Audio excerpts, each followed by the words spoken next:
बिस्मिल्लाहिर्रहमानिर्रहीम। अस्सलाम वालेकुम। मैं हूं बिशारत राजा शहर इक़्तिदार से एक और वीला के साथ आपकी खिदमत हाज़िर। नाज़रीन, आज सुप्रीम कोर्ट ऑफ पाकिस्तान में मखसूस नशिस्तों के हवाले से केस की समाअत हुई। उस पर जाने से पहले कि वहाँ पर क्या हुआ, आपको बताते हैं कि नूर मुकद्दम केस, कत्ल केस, जो एक बड़ा मशहूर केस था, इस्लामाबाद में उस लड़की का कत्ल हुआ था। इसमें सुप्रीम कोर्ट ऑफ पाकिस्तान ने जो मुजरम था ज़ाहिर जाफ़र, उसकी सज़ाए मौत बरकरार रखी है।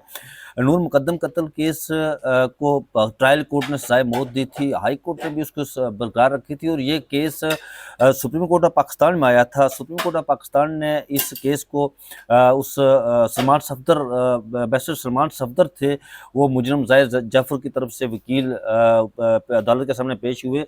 जस्टिस हाशिम काकड़ की सरबराही में 3 रुकनी बेंच इस केस की समाअत कर रहा था। बहुत वहाँ कुछ रमास सामने आए, कुछ ऑब्जर्वेशन सामने आई बेंच की तरफ से, जिसमें कहा गया कि मुजरम ज़ाहिर जाफ़र की सज़ाए मौत बरकरार रखी गई, लेकिन उन्हें कुछ उस पर 2-3 इल्ज़ाम थे। रेप का भी इल्ज़ाम था, अगवा का भी इल्ज़ाम था उन पर, जिसमें ज़िना बिल जबर के हवाले से भी इल्ज़ाम था। उसमें कुछ सज़ाएँ बरकरार रखी गई, कुछ ख़त्म कर दी गई, लेकिन जो बरक़सी सज़ा थी, यानी कि सज़ाए मौत, वो बरकरार रखी गई। इस पर बात करेंगे। फिर अडयाला जेल में आज इमरान खान साहब से एक तवील मुद्दत के बाद बैरिस्टर सलमान अकरम राजा को उनसे मुलाकात की इजाज़त दी गई। उनके साथ बैरिस्टर अली ज़फ़र, बैरिस्टर गौहर, और जब सलमान अकरम राजा साहब उनसे मिलने के लिए जा रहे थे तो उनके चेहरे पर शताबी दौड़ रही थी, शादाबी दौड़ रही थी। उनका चेहरा आप कह सकते हैं कि चमका रहा था। उन्होंने एक शेर भी पढ़ा कि साकी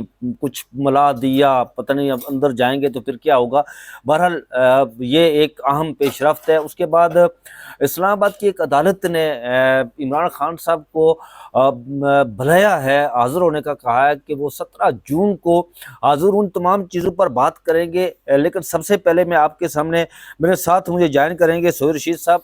आएँ जी सोहेल रशीद साहब, आप बैठे। लेकिन मैं चाहता हूँ कि सबसे पहले मैं जो मखसूस नशिस्तों का केस था उस हवाले से मैं कुछ नाज़रीन के सामने वो चीज़ें रखूँ। इसको भी थोड़ा सा ठीक कर दीजिए कि आज वहाँ क्या हुआ मखसूस नशिस्तों के केस में। आज फैसल सिद्दीकी साहब जो वकील हैं सुन्नी इत्तेहाद कौंसिल के, सोहेल रशीद साहब, वो दलाइल दे रहे थे, और बड़ा ज़बरदस्त किस्म का आज उन्होंने दलाइल दिए। जस्टिस अमीनुद्दीन को उन्होंने, उनके दलाइल जबरदस्ती होते हैं, बैकफुट पर उन्होंने, बैकफुट पे कहाँ जाते हैं वो, आगे से वो भी मुस्कुरा रहे हैं इस बार ना। पहली बार हमने देखा है अमीनुद्दीन खान ने कम से कम मुस्कुराना तो शुरू किया है। फैसल सिद्दीकी कह रहे हैं जी कि ये बेंच केस नहीं सुन सकता, 11 जजेस हैं, ये 13 जजों का फैसला है मखसूस नशिस्तों का। अगर से ये 13 रुकनी बेंच बना था, लेकिन 2 जजेस जो है वो छोड़कर चले गए, वो उन्होंने पहले दिन इसको नाकाबिले समाअत करार दिया। फैसल सिद्दीकी का मौक़िफ़ मुख्तसरन अगर हम बता दें, वो ये कह रहे हैं कि अगरचे वो अपनी राय दे चुके और आप कह रहे हैं कि उनकी राय को हतमी फैसले में काउंट करेंगे, लेकिन चूंकि ये एक आईनी तशरीह का मामला है जो 13 रुकनी बेंच ने किया, तो आपने दीगर कई क्वेश्चंस हैं उसमें, कॉन्स्टिट्यूशनल क्वेश्चंस हैं जिनको आपने उसके ऊपर रिव्यू करना है। तो एक न्यूमेरिकली यानी अददी तौर पर एक कम तादाद वाला बेंच कैसे उसको सुन सकता है, लिहाजा 2 जजेस को और शामिल किया जाए। अब इस पे मुख्तलिफ तरह के रिमार्क्स हैं। जस्टिस जमाल मंदोखेल इस बात के हाँ हैं कि उन 5 जजेस को शामिल किया जाए इस बेंच वो में। कहते हैं पूरी सुप्रीम कोर्ट हुई, तमाम जजेस पर मुस्लिम लाइनी बेंच हो और वही सुने, यानी कि वो 5 नहीं हो। लेकिन अब जैसे मोहम्मद अली मजहर कहते हैं कि जो नहीं बैठना चाहते उनको जबरदस्ती कैसे बिठाएं। वो उसकी फिर बताया गया जी कि एक जो जज हैं वो अमेरिका में है, मुमकिन तौर पर वो जस्टिस आयशा मलिक के बारे में है कि वो अमेरिका में है। तो जस्टिस मुसर्रत इलाल ने कहा कि उनको अमेरिका से कैसे वापस लाएं, मुझे टिकट करवा दें तो मैं जाके ले आती हूँ। ठीक है।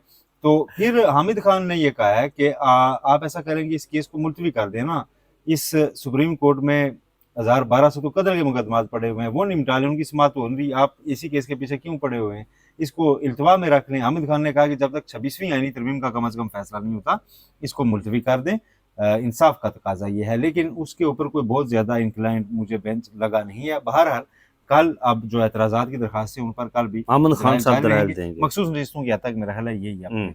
लेकिन इस बीच में एक और आज जो 9 मई के हवाले से केस था, एक तो फवाद चौधरी का था ना, एक वो केस था जो मुल्ज़म अली रज़ा के हवाले से था, जिसके वकील हैं समैर खोसा साहब।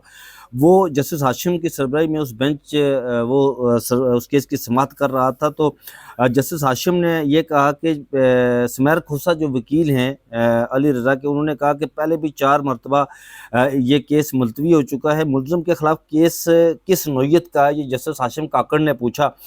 ملزم کے خلاف 9 مئی کا مقدمہ ہے، یہ ان کے وکیل سمیر کھوسہ صاحب نے عدالت کے سامنے یہ بات رکھی، جس پر اسپیشل پراسیکیوٹر یعنی پنجاب کی جو اسپیشل پراسیکیوٹر انہوں نے کہا کہ ملزم پر دہشت گردی ایکٹ کے تحت مقدمہ ہے، جس پر جسٹس ہاشم کاکڑ نے یہ کہا کہ ملزم پر 9 مئی میں دہشت گردی کہاں سے آ گئی، یہ وہ عام نقطہ ہے۔ بہرحال کیس کی سماعت وقت کی قلت کے باعث آج انہوں نے نور مقدم کیس کی سماعت کرنا تھی، کاکڑ صاحب کو علم ہی نہیں ہے کہ یہ دہشت گردی کے دفعات کے تحت ہی سارے ٹرائل ہو رہے ہیں ATC کورٹس میں، اور چیف جسٹس پاکستان نے ATC کورٹس کو 4 ماہ میں فیصلے کرنے کا کہہ رکھا ہے، اگرچہ اس میں سے 1 آدھا مہینہ گزر گیا ہے اور کک رتی برابر کوئی کیس کسی جگہ آگے نہیں چلا۔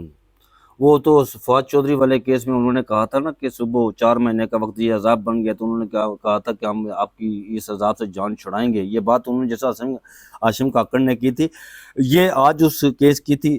آگے چلتے سہیل صاحب، نور مقدم قتل کیس میں وہ بڑا ہی ایک اس کیس پر تمام پاکستان کی نظریں لگی ہوئی تھی، کیونکہ جو مجرم تھا وہ بڑا اثر رسوخ والا تھا، اور یہی کہا جا رہا تھا جی کہ پتہ نہیں وہ سپریم کورٹ اس کی جو سزا ہے وہ معاف کر دے گی یا عمر قید میں بدل دے گی یا پتہ نہیں کیا ہوگا، لیکن سپریم کورٹ آف پاکستان نے وہ فیصلہ برقرار رکھا۔ آج سپریم کورٹ نے سزائے موت کا فیصلہ 302 میں برقرار رکھا ہے کہ مرڈر انہوں نے ہی کیا ہے۔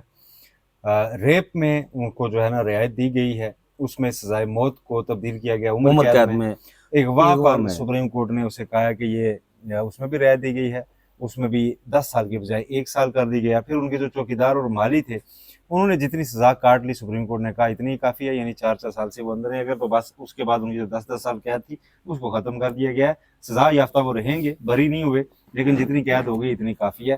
یہ سپریم کورٹ کا فیصلہ ہے۔ باقی جو آپ نے بات کی کہ واقعی اس میں جو ہے نا ایک تاثر اس کیس سے جڑا ہوا تھا کہ وہ اثر و رسوخ والی فیملی ہے، لیکن رائے صاحب انفارچونیٹ ہے کہ اس کیس کو رپورٹ کرتے ہوئے بھی اس دوران بھی آپ نے دیکھا ہوگا اخباروں میں کئی بار 1 کالم خبریں لگتی رہی ہیں، کہیں لاہور کی کسی گلی میں، کسی دیہات میں، کسی پنڈ میں اس طرح کی واقعات مزید بھی ہوتے رہے، بے شمار ہوتے رہے۔ لیکن اس میں یہ ایک ٹیسٹ کیس تھا، چونکہ یہ ایک اچھا خاصا ہائی لائٹ ہو گیا تھا اور اس سے ایک میسج جانا مقصود تھا، تو اس میں سٹیٹ کھڑی بھی ہوئی۔ میرے لیے جو اچھی چیز ہے وہ پتہ ہے کیا ہے، اس کیس میں ایک کورٹ روم کے اندر کھڑے ہو کے بڑے عرصے بعد مجھے لگ رہا تھا کہ ایک نیچرلی ساری چیزیں چل رہی ہیں، جج لگ رہے تھے، وکیل لگ رہے تھے، اور سرپرائزنگ آرگومنٹس آ رہے تھے اور ریمارکس بھی آ رہے تھے، اور اس کو فائلوں کو پڑھا بھی جا رہا تھا، اور کسی نتیجے پہ پہنچنے کی ایک نیچرل وے آف جسٹس جو ہے وہ نظر آ رہا تھا کہ ہو رہا ہے، جو عموماً ابھی ہمیں انفارچونیٹلی کورٹس میں مسنگ نظر آتا ہے، آئینی اور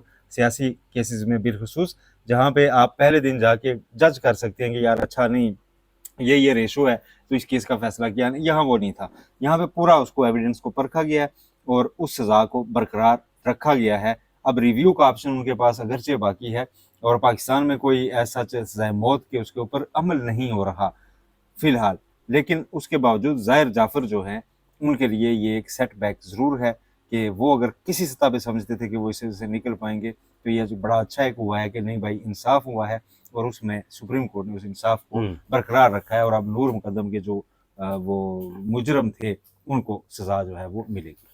اچھا آگے چلتے ہیں کہ ایک تو سہیل صاحب آج اڈیالہ میں چونکہ منگل ہے، اڈیالہ میں اہم ملاقاتوں کا دن ہے، اور بیرسٹر سلمان اکرم راجہ صاحب کو آج اجازت مل گئی، بیرسٹر علی ظفر کو اجازت مل گئی، بیرسٹر گوہر کو جو پاکستان تحریک انصاف کے چیئرمین ہیں انہیں اجازت مل گئی۔ اب یہ خبریں آ رہی ہیں کہ علیمہ خانم جو گورکھپور ناکہ ہے وہاں سے وہ پیدل جا رہی ہیں، مارچ کر رہی ہیں، لیکن یہ ہے کہ انہیں خبر مل جائے گی، اپنے ملاقات کی اجازت مل جائے گی انہیں، اور بیرسٹر سلمان اکرم راجہ صاحب کو 6 سے 7 ہفتے بعد آج انہیں، آپ کو یاد ہوگا کہ وہ آخری بار بہت پہلے ملے تھے، لیکن وہ اس دن جنہوں نے پریس کانفرنس کی تھی یہاں پر خیبر پختونخوا ہاؤس میں آ کر، جب انہیں نہیں ملنے دیا گیا تھا اور بڑی تند و تیز قسم کی انہوں نے پریس کانفرنس کی تھی، اس کے بعد تو بیرسٹر سلمان اکرم راجہ کے نام پر سمجھے آپ کاٹا لگ گیا تھا نا، کہ وہ نہیں، وہ جاتے بھی نہیں تھے، ایک دفعہ گئے بھی واپس بھیج دیا گیا انہیں۔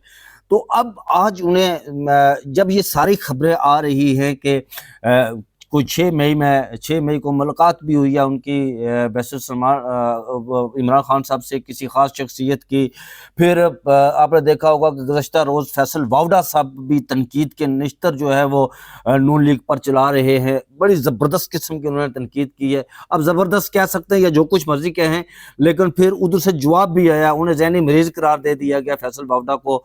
लेकिन सबके बीच में ये कुछ उन्हें इजाज़त देना मिलने के लिए, जो बंदा जिस पर कांटा लगा हुआ था, इसको आप किस नज़र से देखते हैं? देखिए राय साहब, आपने बहुत सितारों की चाल मिला के हाँ हाल बताने की कोशिश की है, मैं उस पर नहीं जाता, हाँ उसको एक तरफ भी रहने दें। तो सलमान अकरम राजा सबसे मुदल्लल, सबसे महज़ब गुफ्तगू करने वाले आदमी है। वो तो 26 नवंबर के एहतजाज में भी शामिल नहीं हुए थे कि शायद उन्होंने दिल से उस तरीकाकार से एग्री नहीं किया था।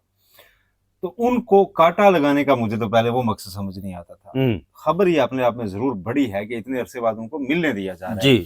तो वो एक ऐसी शख्सियत है कि जिन पे इमरान खान इस बार रिलाई कर रहे हैं, और इमरान खान को उनके जरिए ज़ाहिर है अदायात इमरान खान की बाहर आ सकती हैं, और वो उनका एक मौक़िफ़ अनकहा सा ये रहा है कि शायद इमरान खान की असल चीज़ बाहर नहीं आ रही। तो आज इमरान खान असल में क्या सोच रहे हैं वो बाहर आ जाएगा। फिर सलमान अकरम राजा गए हैं, तो ये जो आपने मुलाकात वगैरह की बातें चलाई है ना 6 मई की, तो मेरा ख्याल है सलमान अकरम राजा इस पे भी उनसे कैटेगोरिकली पूछेंगे इमरान खान से कि जनाब बताइए ये कुछ चल रहा है या नहीं चल रहा, मैं अकेला ही तो नहीं बाहर लगा हुआ कि नहीं कुछ हो रहा। ठीक है, तो वो मेरा ख्याल है उस पर भी एक वाज़े मौक़िफ़ लेकर आएंगे, और आज उसकी तस्दीक तरदीद जो कुछ भी है वो एक आज। लेकिन एक चीज जो मुझे नजर आ रही है ना सोहेल साहब, वो चीज नजर ये आ रही है कि यार पाकिस्तान तहरीक इंसाफ को, पीटीआई वालों को अनदेखा रिलीफ कहीं ना कहीं जरूर मिल रहा है। राय साहब ऊपर से मखसूस नशिस्त केस में उनको तारीख तक तो मिल नहीं रही, मखसूस नशिस्तें उनके हाथ से जाने वाली हैं, तो अभी आप रिलीफ को इतना ना कहें। फौजी अदालतों का केस उनके खिलाफ फैसला जा चुका है, देखना ही है कि हुकूमत को कानून साजी करती है या नहीं, जो सुप्रीम कोर्ट ने कहा अपील के वजह से। ठीक है, वरना वो अगर ना हुई तो फिर रिव्यू का रास्ता खुल जाएगा, लेकिन फिलहाल तो फैसला जा चुका है। मखसूस नशिस्तें उनके हाथ से अगर चली गई तो उनके हाथ में ऑप्शंस कम बच जाएंगे। तो ऐसे में अभी आप दोनों साइडें देखेंगे, दोनों साइडें आगे चल रही हैं। अचानक से कुछ अगर हुआ, फैसल वावड़ा जैसे इशारे जो हैं वो जरूर है कि शरीफ फैमिली पे शायद नाराज हैं फैसल वावड़ा कि वो जंग के दौरान बोले नहीं है या जो किया। ठीक है, और ये जंग के दौरान ये सारी खबरें निकली है ना, अब देखना है कि रिलीफ की क्या। फैसल वावड़ा शरीफ फैमिली पर नाराज है, डेफिनेटली वो मीडिया में बैठ के बातें कर रहे हैं। वो फैसल वावड़ा की नाराजगी को आप हल्का तो नहीं लेना। 3 इडियट मूवी देखी हुई है ना? जी। वो क्या नाम होता है उसका जो वो कन्विकेशन में स्पीच कर रहा होता है उसका नाम क्या है? चतुर्भुज क्या नाम? नहीं, तो वो जब वो शब्द बहुत आगे निकल जाते हैं तो वो पीछे कह रहा था नहीं ये मैंने नहीं लिखा था।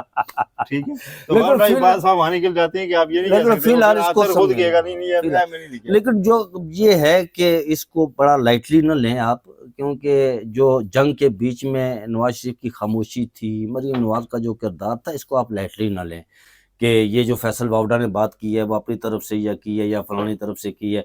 गो के दूसरी तरफ से उन्हें ज़हनी मरीज करार दे दिया गया। आज उस्मा बुखारी ने कहा जी कि वो ज़हनी मरीज है। कौन? अच्छा, वो साफ़ी जब सवाल करता है ना कि कौन फैसल वावड़ा, तो नहीं, उस साफ़ी ने सवाल किया तो आगे से उस्मा बुखारी कहती है कौन फैसल वावड़ा। मैं होता तो मैं कहता कि जिन्हें आपने वोट देकर सेनेटर बनाया ना वही फैसल वावड़ा। लेकिन बहरहाल वो साफ़ी बेचारे मेरी तरह शरीफ थे, वो उन्होंने कहा जी वो सेनेटर फैसल वावड़ा। आगे चलते हैं। सोहेल साहब ये बताएं कि इस्लामाबाद की एक अदालत ने इमरान खान साहब को पेशी पर 17 जून को तलब किया है। सर 3 साल से जज अफसर मजोका वो उसमें कुछ 7-8 जमानत की दरखास्तें हैं गालिबन। उसमें अब जमानत लेने के लिए ना मुल्ज़िम का पेश होना जरूरी होता है। अब मुल्ज़िम है यहाँ पर इमरान खान जो कि पुलिस कस्टडी में था, फिर ये वो जेल हुकाम की कस्टडी में। अब उसकी दरखास्त को अदम पेशी पे अदालत खारिज नहीं कर सकती। एक आधी बार हुआ है तो ऊपर से हाई कोर्ट ने वापस भेजा है कि जनाब आप ऐसे तो नहीं उसको ऊपर डाल सकते ना जो बंदा। तो अफजल मजोका साहब अक्सर ऑर्डर करते हैं कि उनको ले आए। अच्छा, ला नहीं सकते तो वीडियो लिंक पर पेश करें, वो भी नहीं हो सकता। वीडियो लिंक पर कहा जा रहा है फैसिलिटी खराब है, हालांकि उस दौरान एक दफा सुप्रीम कोर्ट में इमरान खान को पेश किया भी गया वीडियो लिंक पर, नैब अमेंडमेंट केस में काजी फैसल साहब। अब जज अफसर मजोका साहब ने कहा कि 17 जून फाइनल है, या इमरान खान को यहाँ लेकर आए یا ویڈیو لنک پر کھڑے کریں. اب ہوں. 17 جون راجہ صاحب مہینہ رہتا ہے نا, ہاں دیکھی جائے گی تب تک. اگر عمران خان ایک صاحب بھی اندر ہی ہوئے تو تو پھر تو باقی ساری خبریں ختم ہو جائیں گی نا, ختم کسی کوئی بات بن رہی ہے. بات چیت ہو رہی ہے. ایک اور خبر جو یہ گردش کر رہی ہے جی کہ وہ پولیگرافک ٹیسٹ جو 9 مئی کے حوالے سے عمران خان صاحب وہ ٹیم گئی جی آج اڈیالہ میں, اور انہوں نے کہا کہ میں خان صاحب کا ٹیسٹ کرنا ہے. خان صاحب نے انکار کر دیا, یہ بات نہیں ہے. خان صاحب نے کہا جی کہ میں ضرور ٹیسٹ دوں گا, لیکن پہلے میرے وکلاء کو اندر آنے کی اجازت دیجیے, ان کی موجودگی میں ٹیسٹ دوں گا. لیکن ٹیم تو واپس روانہ ہو گئی نا. جی نہیں, ویسے سلمان صفدر صاحب ادھر موجود تھے جی, سپریم کورٹ آف پاکستان میں وہ زید جعفر کا کیس لڑ رہے تھے نا, وہ ٹیم واپس چلی گئی. اگر وہ موجود ہوتے تو شاید وہ کہتے کہ ٹھیک ہے جی میں دینے کے لیے تیار ہوں, لیکن ان کے وکیل تو مین وکیل تو بیسٹ سلمان صفدر ہے جو ان کے کرمنل کیسز لڑ رہے ہیں, وہ ادھر موجود تھے, ادھر نہیں جا سکے تو ٹیم واپس چلی گئی. انہوں نے کہا جی کہ ہم پھر آئیں گے. اب وہ تاریخ ہوئی ہے یا نہیں ہوئی ہے, جو کچھ بھی معاملہ ہوا ہے وہ اس کے بعد دوبارہ آئیں گے. تو سپریم کورٹ آف پاکستان میں مخصوص نشستوں کا کیس, اس کی سماعت کل بھی ہوگی. ججز والا معاملہ جو ہے اس کی سماعت کل بھی ہوگی. نور مقدم اس کی سماعت روزانہ کی بنیادوں پر ہو رہی تھی, لیکن یہ مختصر سماعت کے بعد اس کا فیصلہ سنا دیا گیا. تو کل انشاءاللہ پھر حاضر ہوں گے. جب بھی خبر آئے گی تو انشاءاللہ ہم آپ کے ساتھ دوبارہ جڑیں گے. مجھے اور سہیل رشید صاحب کو دیجیے اجازت. اپنا بہت سارا خیال رکھیے گا. اللہ حافظ.